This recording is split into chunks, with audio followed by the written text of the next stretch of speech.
Hi guys, welcome back to my channel. So yesterday I posted an IG story asking you guys about your first impression or assumptions about me.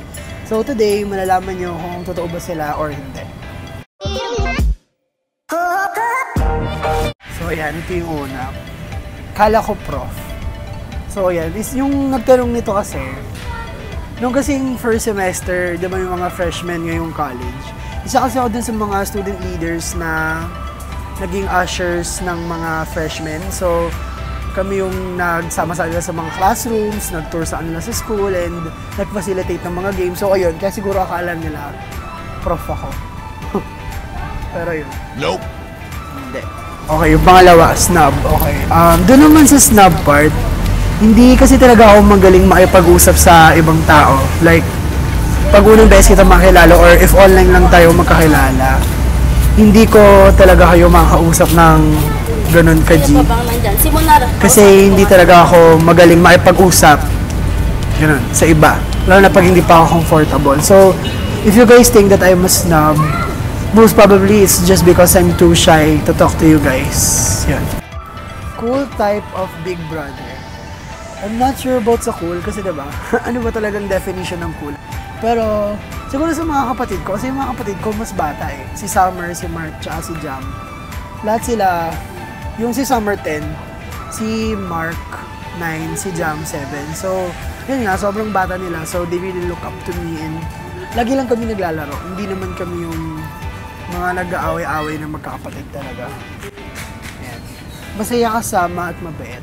Siguro depende rin yun sa tao. Kasi siguro may mga taong hindi ako gusto pero kadalasan naman feel ko naman yung friends ko, feel nila mabait ako tsaka masaya kasama, lalo na pag medyo lasing na ako kasi nawawala yung hiya ko pag medyo lasing na. Sabi dito masungit daw ako, siguro depende sa araw. I mean, huwag mo na akong kakausapin pag gutom ako, ganun. Cute and jowable, ayan, salamat kasi tingin mo cute ako. Jowable siguro naman, pwede naman siguro akong tawagin jowable. Boyfriend material. So mabait naman ako. Sakto. Innocent. Siguro innocent ako sa ibang bagay. Pero sa ibang bagay hindi rin. Oh, no! Siguro kasi ang tanda ko na 20 na rin ako. So, hindi naman na innocent. Ito naman, ganda to. A man with substance. Pinalaki ng maayos ng magulang, kinayod sa kahirapan. Ayan. Siguro yung substance, hindi naman sa pagmamayabang. Siguro, alam ko naman sa sarili ko na I have substance. Hindi lang naman kasi ako yung parang, ayan, ako lang, walang ginagawa sa buhay. Meron din naman akong mga pinagkakaabalahan. Yung pinalaki ng maayos, well, I can say na pinalaki naman ako ng maayos. Though, yung childhood ko, mostly ako lang mag-isa. Pero yun, I turned out well naman. Yung sa kinayod sa kahirapan, grabe naman. Hindi naman kami sobrang yaman. Well off lang siguro, growing up. Pero, ayun, hindi naman yung sobrang gapang na gapang. Baka lang, ayun. Pero meron din naman kami mga episodes na gano'n, yung medyo hirap din kami sa life. Pero, I mean, that's normal. Ayan. Masama ugali / matingin sa sarili. Ayan. Yung masama sa ugali. Siguro masama ugali ko sa ibang tao pag ano. Kasi diba, merong mga tao na hindi ko pa kilala, ayaw na agad sa'yo. So, syempre, gusto mo pa bang ipilit yung sarili mo magustuhan kanila? Syempre, ako hindi na. Meron din naman mga taong ayoko talaga. Kasi diba, mafe-feel mo naman yun eh. Meron talagang mga tao na medyo off ka pag nakita mo or pag nakasama mo sila. Kaya siguro may ganon. Ayan. Yung mataas tingin sa sarili, yun hindi talaga. Kasi hanggang ngayon, meron pa rin naman akong confidence issue. Parang ito, yung pag-start ko ng vlog, sobrang tagal na tong plinano ng mga friends ko, di ba? Friends ko nagpaplano mag-vlog ako, hindi ako. Pero ayun, meron lang talaga akong mga issue sa sarili ko na ayoko mag-vlog kasi ayoko marinig yung sarili ko sa video or natatabaan ako sa sarili ko, ayoko makita yung sarili ko sa video kasi di ba?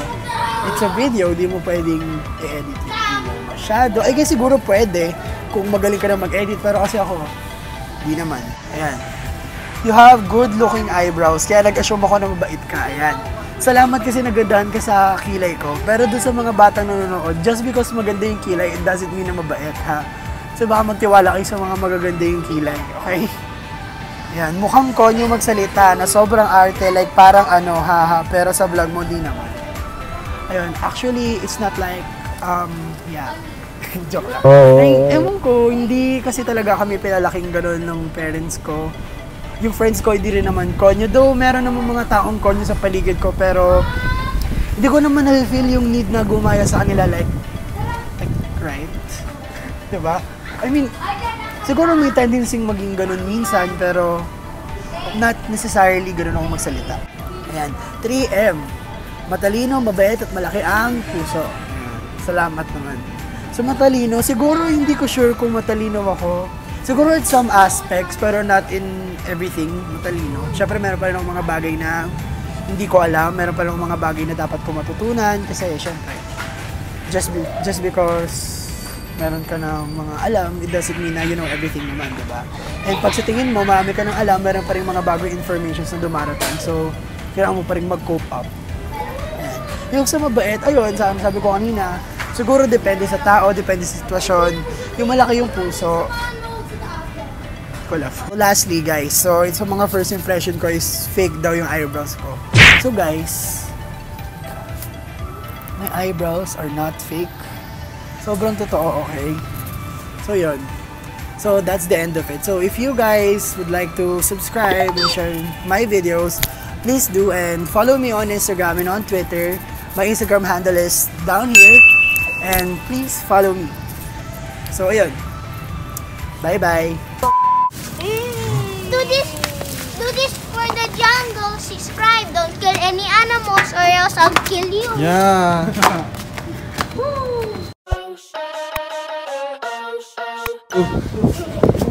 Be careful. Subscribe.